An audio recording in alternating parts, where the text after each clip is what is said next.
Goeiemôre vriende. Ek is bly nou die alarm het gestop. Maar ek het dit as plus gedoen want kerkraad sit my vra of ons nie 'n kerkklok het nie. Toe laat ons maar die alarm afgaan. Ek het net iets hierso skryf wat ek vergeet het. Jy weet bekommerd te wees, dis nie preek nie want dan was dit net een woord.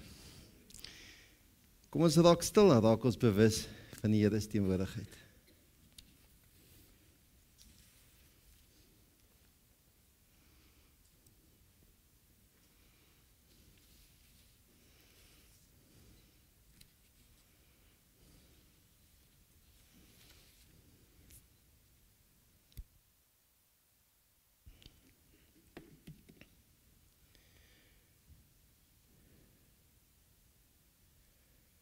So sommer vanmôre so sit, hoor net hierdie mooi woorde van Psalm 63. En mag dit ons begeerte wees wanneer ons die Here kom ontmoet vandag. Ek soek U, o God, my God.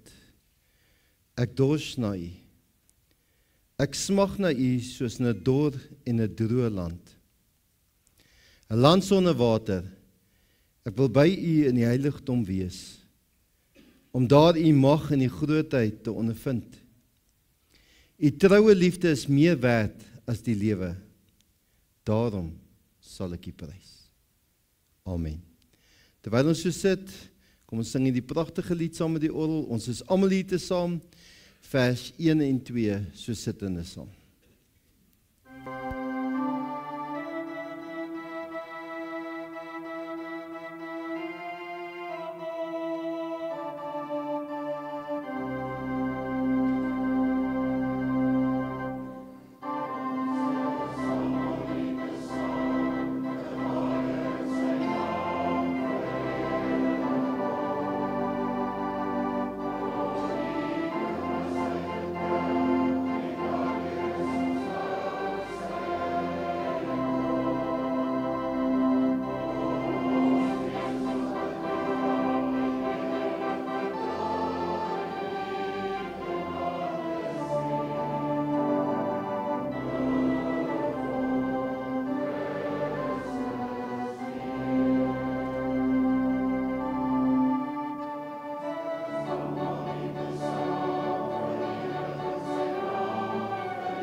Vriende, wanneer ons dan kom om te dors na God se teenwoordigheid, om sy grootheid te ervaar, kom ons groet mekaar in die naam van die drie-eenigheid, om te besef dat die Here teenwoordig is, om ons almal te ontmoet en te kom aanraak.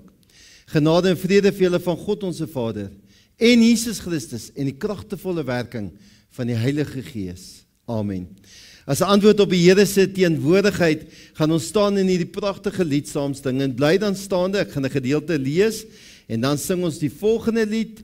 Hierdie eerste lied, alle volke klap julle hande. Ek lees 'n gedeelte en dan sing ons weer want so lief en dan gaan ons ook die geloofsbelijdenis daar doen.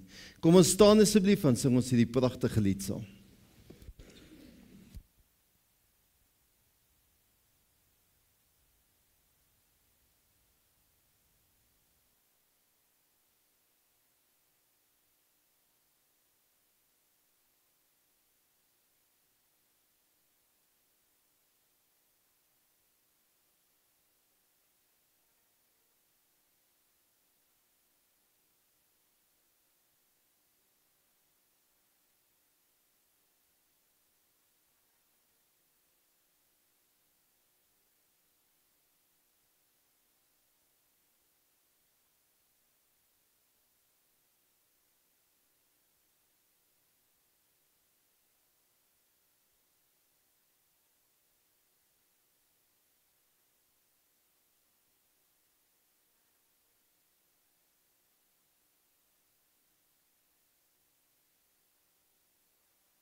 As ons so sing van genade en God se grootheid.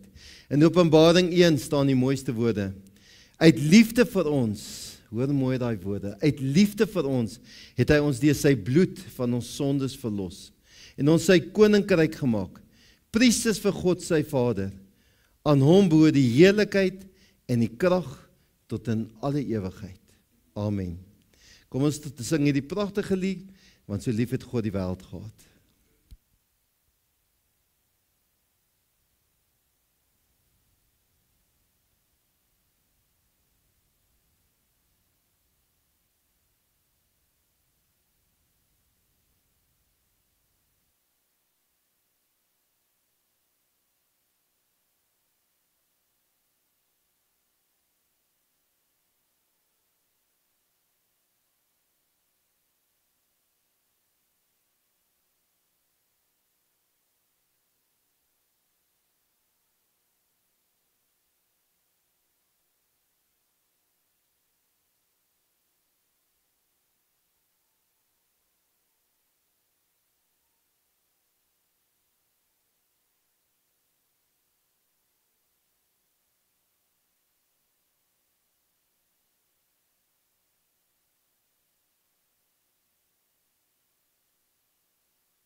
Ek glo in God die Vader, die Almagtige, die skepper van die hemel en die aarde, en in Jesus Christus sy eniggebore Seun, ons Here, wat ontvang is van die Heilige Gees, gebore is uit die maagd Maria, wat gelei het onder Pontius Pilatus, gekruisig is, gesterf het en begrawe is, en ter helle neergedaal het, wat op die 3de dag weer opgestaan het uit die dode, wat opgevaar het na die hemel, en sit aan die regterhand van God, die Almagtige Vader, van waar hy sal kom om te oordeel, die wat nog lewe en die wat reeds gesterf het.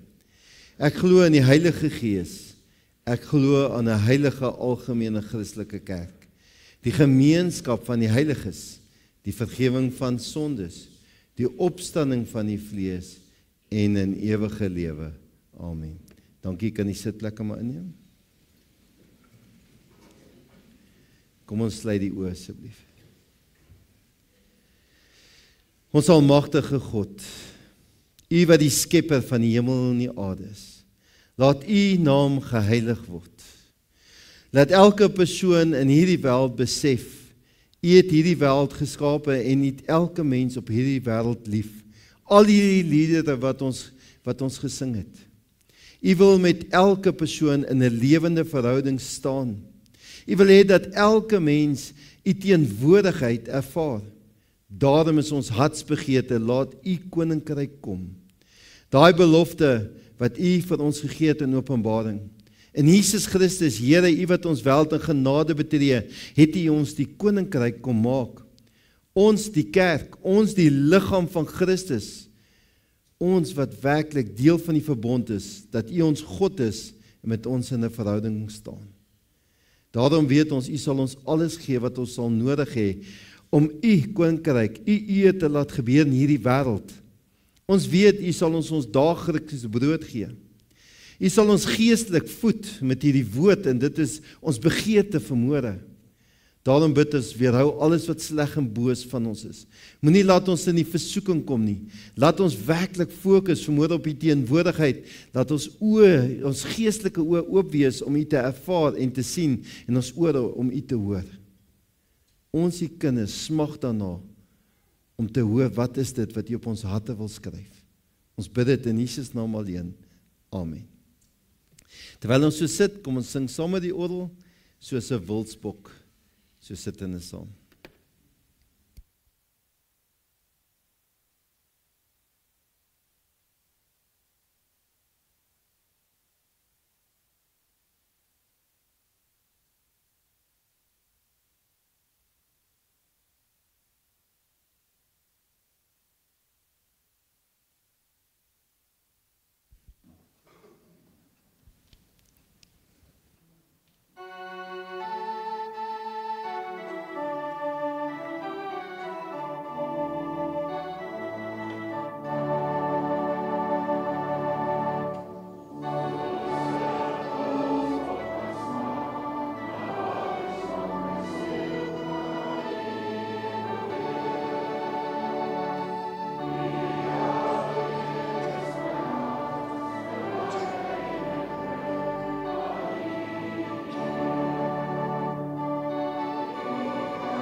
Vriende, ek kan vir ons die woord oopmaak by Lukas 13 vanaf vers 1 tot 9. Lukas 13 vanaf vers 1 tot 9.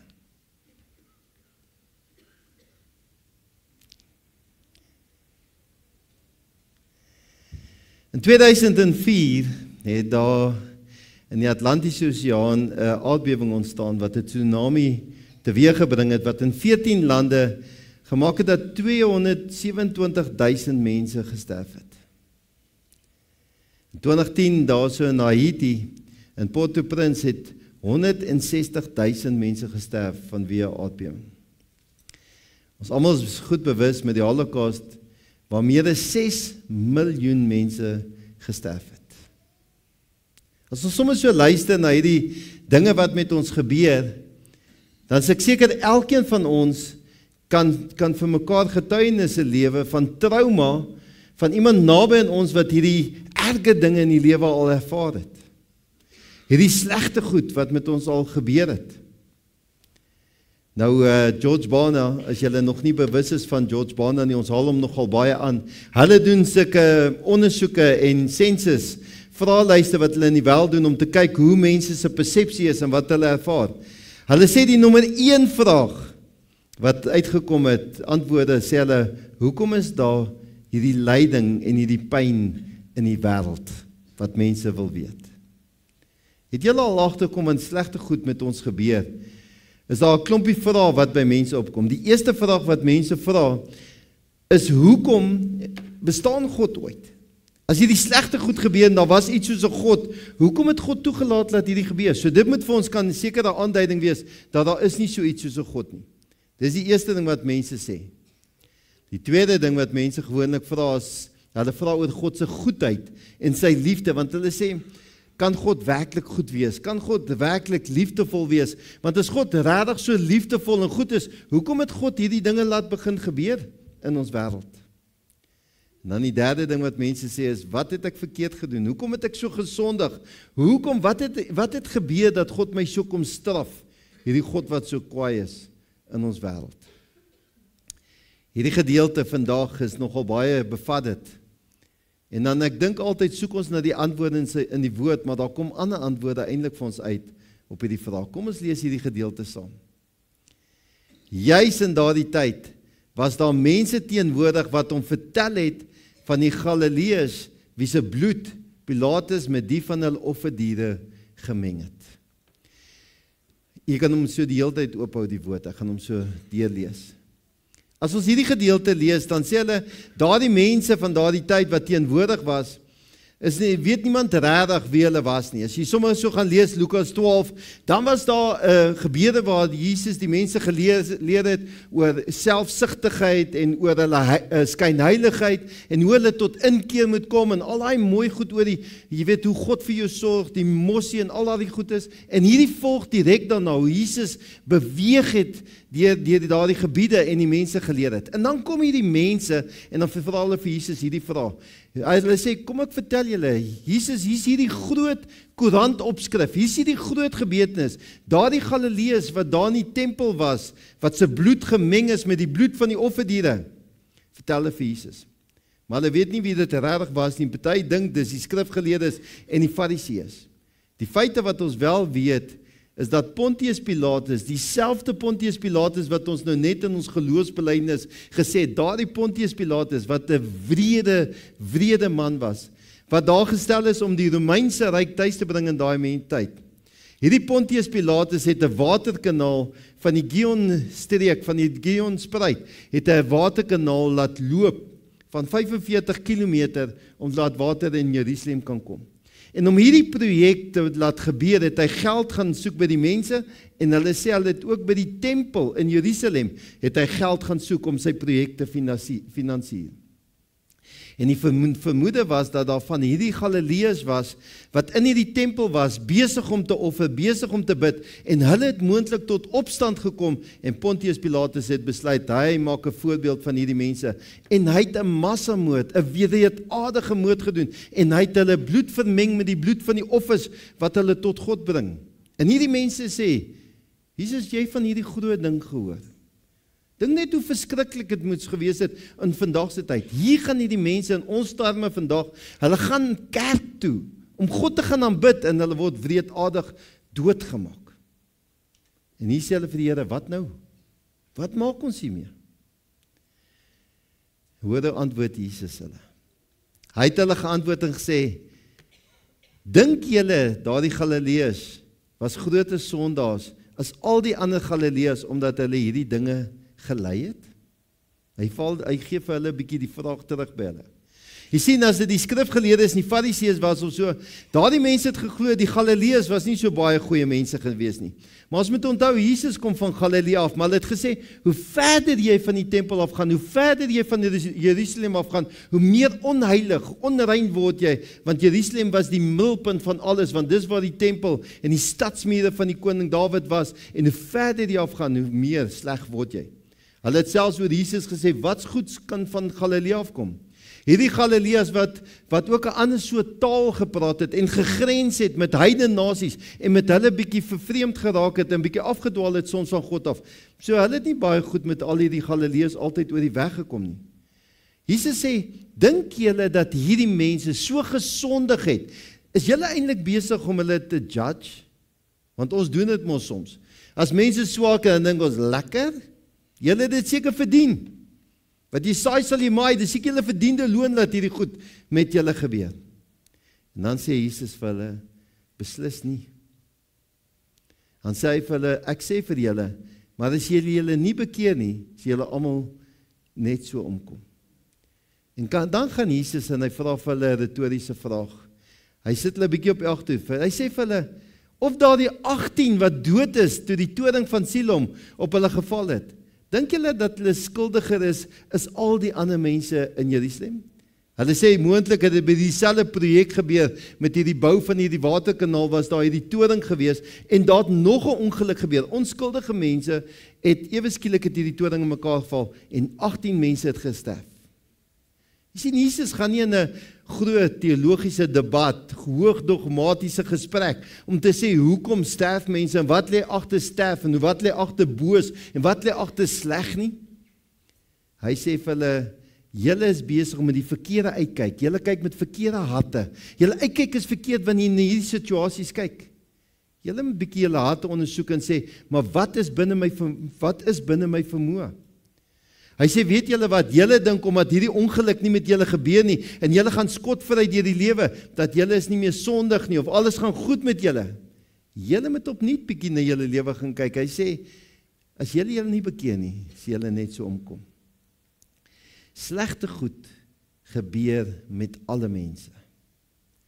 Ek het as julle al in my kantoor was, dan teken ek vir julle hierdie prentjie. Vra vir die mense in die Bybelstudie, ek teken hierdie prentjie. En in prediking het ek dit al van tevore genoem, want ons moet hierdie prentjie goed verstaan. Daar's dinge in die lewe waar jy nie beheer het nie. En dan is daar dinge in die lewe waar jy beheer het. In die meeste van die tyd, as jy nou gaan kyk hoe daai goed oor mekaar vleuel, dis die goed waar ons moontlik bietjie invloed kan hê. Maar ons bekommer ons oor die goed waar ons nie beheer het nie. Ek sê altyd vir my seun, en jong mense, as hulle so worry oor die toets, oor wat gaan gebeur in 'n toets, hoe die onderwyser die vraag gaan vra, daar het jy nie beheer nie. Die uitkoms van die toets, daar het jy nie beheer nie. Wat wel binne jou beheer het, is die voorbereiding, hoe hard jy leer, hoe jy jou huiswerk doen, dit wat jy insit, dit is binne jou beheer, dis waarop jou fokus moet wees. Gaan kyk bietjie oor alles wat in ons land en alles wat gebeur om ons. Ons wil worry oor die goed waar ons nie beheer het nie, en ons wil nie fokus op die dinge wat binne ons beheer is nie. Jesus sê vir hierdie mense, begin julle gesindheid verander. Begin julle harte verander. Wat is wel binne julle beheer? 2 maal sê hy vir hulle, as julle nie bekeer nie. Hy sê bekeer is 'n belangrike konsep. Dink bietjie oor bekeer. Dit is binne jou beheer. Bekeer is wanneer jy tot insig kom. Dit is wanneer jy tot inkeer kom. So onthou sommer die gelykenis van die verlore seun. Daai seun wat so selfgesentreerd was, wat so sy eie goed gevat het, sy vader se goed op 'n gesê het, maar op 'n hy kom sy pa te na en hy breek al die norme en hy vat iets van waarde en hy gemaak dit sommer los en hy verkoop dit en hy gaan partytjie hou en hy verkoos dit. En hy land op die einde van die dag by die varke, by die onrein, selfs by die kos van die varke, daar waar niemand wil wees nie. Hy slaan rock bottom. En daar waar hy rock bottom slaan, kom hy tot inkeer. Hy het soveel pyn en lyding en trauma ervaar. En daar kom hy tot inkeer. En hy sê, selfs by my pa se huis is die slawe beter as wat ek het. Ek sal teruggaan en vir my pa sê, pa, weet jy wat, ek het teen God gesondig en ek het teen jou gesondig. Wil jy my nie net as 'n slaaf aanstel nie? Jy moet tot inkeer kom en besef waarmee jy besig is. En dan moet jy terugkeer na God toe. Jesus sê vir hulle, weet jy wat? Julle moet besef waarmee julle besig is. En julle moet terugkeer en omkeer en terug in God se liefde en genade in jou lewe vat. En dan vertel hy hierdie mooi gelykenis van die vyeboom om dit te bevestig. Hy sê daarna het hy hierdie gelykenis vertel. 'n Man het 'n vyeboom gehad wat in sy wingerd geplant was. Toe hy die vrugte daarvan kom soek, maar kry hy niks nie. Hy sê vir die tuinier, kyk, dis nou 3 jaar dat ek aan hierdie vyeboom vrugte moes kom soek en ek kry niks nie. Kap hom uit. Waar moet hy langer grond uitput? Maar die tuinier antwoord, meneer, laat hom nog hierdie jaar staan. Ek sal die grond rondom hom omspit en bemes. Miskien sal hy dan volgende jaar vrugte dra, maar so nie kan u hom uitkap. Jesus het sorgvuldig hierdie woorde gebruik, want hierdie woorde wat hy vir hulle vertel het, was vir hulle woorde wat bekend was uit Micha en Jesaja. Want hulle was bekend dat Israel het God se wingerd is, God se bome is, wat moet vrug dra. En kyk bietjie in die Ou Testament, hoeveel keer word hierdie woorde gebruik. Hierdie hele gedeelte het so mooi simboliek, waar die boom Israel is, waar almal van ons wat God se woord bekend is, waar Jesus jou welkom te, ons is die boom. Die wingerd, die totale wingerd behoort aan God, God se koninkryk, dit wat ons gelees het in Openbaring, ons wat die kerk is. God is die eienaar, die tuinier is Jesus Christus, die bemiddelaar, die verlosser. Die vrug is dat jy tot inkeer kom en bekeer, en die geduldige jaar wat hy vir nog gee, is God se oorvloedige genade. Hierdie eienaar kom, en ons kan maklik hierdie gedeelte, ons fokus skuif. En sê, maar hier kom hierdie eienaar, en hy sê, hierdie boom dra nie vrug nie. Nou hulle sê, die boeke sê, hierdie boek moet eintlik gelees word as 6 jaar, want 'n boom word eers gelos vir 3 jaar, dat hy homself vind en vestig, en dan na 3 jaar, laat hulle hom nog 3 jaar groei, om vrug te begin dra. So hierdie boom het oor genoeg kans gehad, om die vrug te dra, en die eienaar kom terug en sê, nee, hierdie boom het sy kans gehad, kap hom uit. En ons kan maklik daarop fokus, om te sê, maar God is 'n kwaai God. God is 'n wrede God, en God kom om ons te oordeel, en te veroordeel. En dis nie, dat ons sê, dit is nie so nie, want God kom weer. Maar die fokus op hierdie gedeelte, wat Jesus vir die mense kom wys, daar is tweede kanse. Hy kom wys vir hulle dat hierdie tuinier, Jesus, die verlosser, sê, gee my kans. Dis asof hierdie tuinier by daai boom gaan sit en met hierdie boom praat en die grond begin bewerk en alles doen om hierdie boom te kry om vrug te begin dra. Hierdie tuinier, Jesus Christus, begin alles insit. Nou moet gevra word, wat is binne my beheer? Is jou reaksie, hoe reageer ek op dit wat hierdie tuinier vir my begin insit? Jy sien, daar is mense wat God se genade en liefde in die lewe ervaar en sien en beleef. Hoor daai mooi woorde, wederliefde. En dan uit wederliefde, wanneer hulle besef, maar God kom tuis hier in ons hart. God is besig om my lewe van binne na buite te verander. En alles gebeur uit genade, onverdiend. En hy dring my, kan ek nie anderste as om te reageer op daai genade en liefde. En dit kom tuis in my optrede, in my dade, en ek wil dit vir ander mense uitdeel. En dit in vir ander mense begin dien nie. Jy sien, die vrug begin gedra word. Ek gryp die tweede kanse aan en ek deel vir almal uit. Maar dan is daar mense wat net so deur die lewe gaan en hulle sien nie eers God se genade en liefde in hulle lewe raak nie. Hulle is net soos daai bome wat niks daaraan nie. Hoor hierdie woorde, hulle is so in hulle harte op hulle self gedraai. Hulle stik eintlik in daai donker. En hulle hoor nie hierdie verlosser wat aanhou klop en werk in hulle lewe nie. Bekeer is om tot inkeer te kom en te reageer op sy genade en te begin groei tot eer van sy naam. Hierdie is 'n God wat vir ons tweede kanse wil gee. Dis nooit te laat nie, ons moenie fokus op die pyn nie. Mense vra altyd, bestaan God? Is daar iets soos 'n God? Hoeveel keer hoor ons dat mense sê bestaan boos? Is daar iets soos boos? Is daar regtig boos in hierdie wêreld?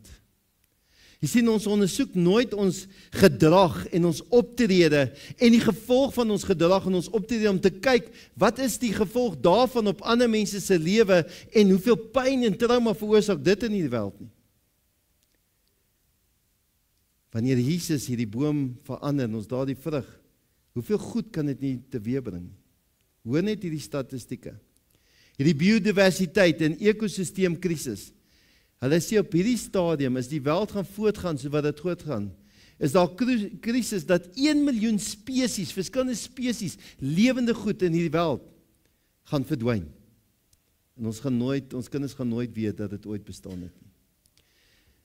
Hulle sê in 2030, nou dink daaroor, is 5 jaar vanaf, gaan meer as 40% van die wêreldbevolking 'n waterskaarste hê. En hulle sê daar gaan konflik, daar gaan oorlog uitbreek oor mense wat gaan beklei oor iets soos water. En ek dink ons begin dit in ons dorp ook al ervaar. Oor die keuses wat ons maak. In 2024, hulle sê, het 'n rekord wêreldwye bosverlies, hoofsaaklik deur brande wat deur klimaatsverandering vererger is. Meer as 25.000 vierkante kilometer die reënwoud vernietig. Wanneer begin ons dink, wat is die gevolg dat ons nie reageer, omdat ons nie God se liefde en genade in ons lewe raak sien nie? Omdat ons weier om te groei en te ontwikkel. Wanneer gaan ons vermoede hoor, maar die Here is in ons midde verlosser, en hy is besig om met ons te praat en te groei en ons wêreld in genade te trek. Hy wil in ons met die vrug dra en die gevolg van hierdie vrug verander wêrelde daar buite. Hy sê nie vir ons, hoekom gebeur hierdie goed nie. Hy verklaar dit nooit vir ons nie. Maar dat die goed gaan gebeur is 'n werklikheid. Hy sê, maar wat is binne ons beheer? Ons te keuse om hierdie lewe aan te pak in die teenwoordigheid van God en hoe ons dade dan getuig vir ander wêrelde. Mag elkeen van ons vermoede die verlosser, die tuinier in ons lewe ontdek. Mag jou lewe net nooit weer dieselfde wees nie. Amen. Kom ons bid saam.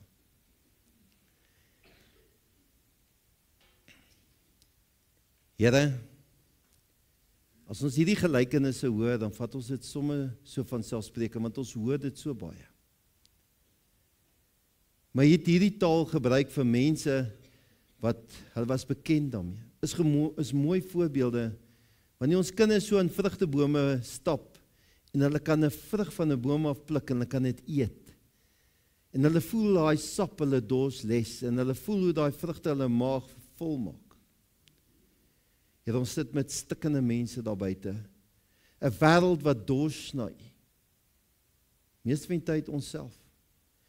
Ons sit met 'n wêreld daar buite wat honger na vreugde, vrede, geluk, hoop, liefde. En U is die antwoord. U kom werk in ons lewens. Ons is die bome wat aan God behoort, duur gekoop met die bloed van ons Here Jesus Christus. Mag ons dit ontdek. Mag ons groei vanuit die liefde en die genade wat ons in ons lewe ervaar. En mag ons dan daardie vrug van die Gees in hierdie wêreld vrylik vir ander uitdeel. Mag ons nie deel van die boos wees, wat die wêreld vernietig nie, maar mag ons deel van die antwoord wees, wat heling bewerkstellig. Ons bid dit in Jesus naam alleen. Amen. Daar's nou geleentheid om die Here te dien met die offergawes.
Dankie Christel, dit was verskriklik mooi.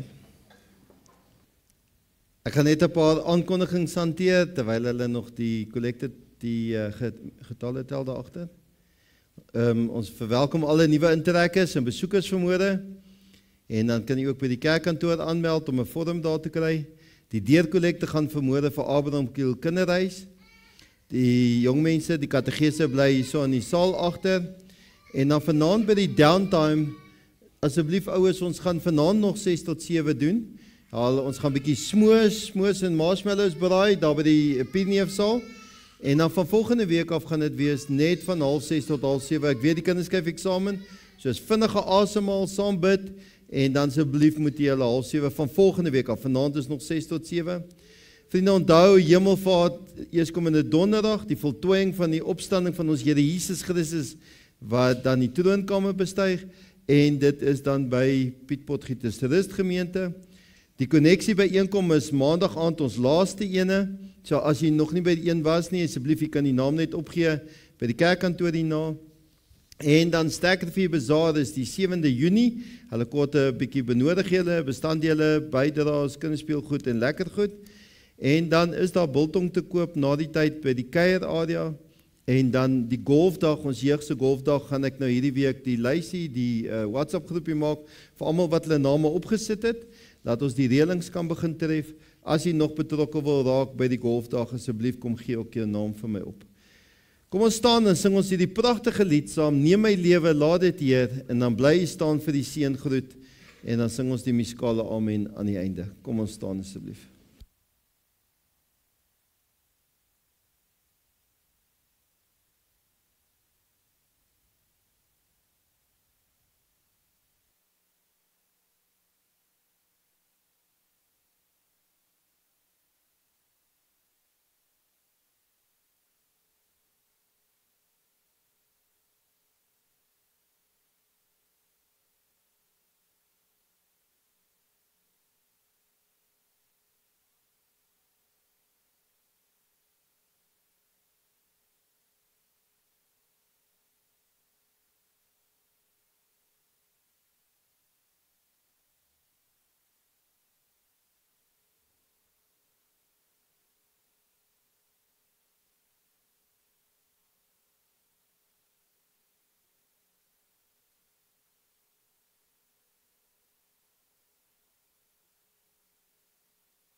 Vriende, waar jy miskien in hierdie week tot inkeer kom en bekeer. Waar jy miskien die Here se genade en liefde ervaar en groei en vrug begin dra. Weet, ons is nooit alleen nie. Maar die drie-enige God is altyd saam met ons. Mag die liefde van God, die genade van ons Here Jesus Christus en die teenwoordigheid van die Heilige Gees met elkeen van u wees, van nou af tot in alle ewigheid. Amen.